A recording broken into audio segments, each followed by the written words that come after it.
साँच्चैकै साथीहरू यो फुट्नु पर्ने बेला होइन जुट्नु पर्ने बेला भएको छ। आउनुहोस् साथीहरू सबैजना हातेमालो गरौँ, सबैजनाले आफ्नो ठाउँबाट सपोर्ट गरौँ। आज नेपाल रोएको छ, साँच्चीकै नेपालीहरू स्तब्ध छन्। आज नेपालीहरूको कालो दिन भनेर भन्न सक्छौँ हामी। साँच्चीकै रसुवा र नुवाकोट लगायतका थुप्रै जिल्लाहरूमा यो काली लाग्दो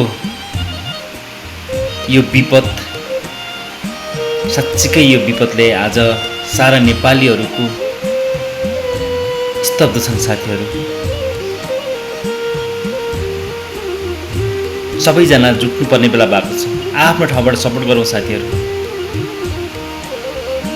नजिक हुने साथीहरू उद्धारमा खटिनुहोस्, उद्धारमा लाग्नुहोस् र टाढा हुने साथीहरूले जसरी सक्नुहुन्छ सहयोग गरौँ साथीहरू। तन मन धन जे सक्नुहुन्छ, जुन ठाउँबाट जसरी सक्नुहुन्छ आफ्नो ठाउँबाट सहयोग गरौँ।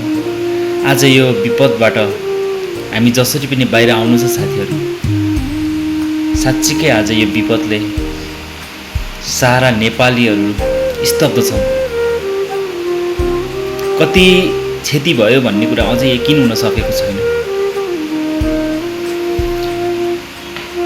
हे भगवान्, साँच्चीकै यो एउटा काली लाग्दो यो विपद नहुनु थियो भइसक्यो साथीहरू। अब बाँकी दिन हामी कसरी उठ्ने, कसरी जुट्ने भन्नेतिर लाग्नुपर्छ। आउनु साथी सबैजना लागौँ, सबैजना हातेमालो गर्नुपर्छ। एकले अर्कालाई सपोर्ट गरौँ। जसले जे सक्छ, जहाँबाट सक्छ, जसरी सक्छ सहयोग गरौँ।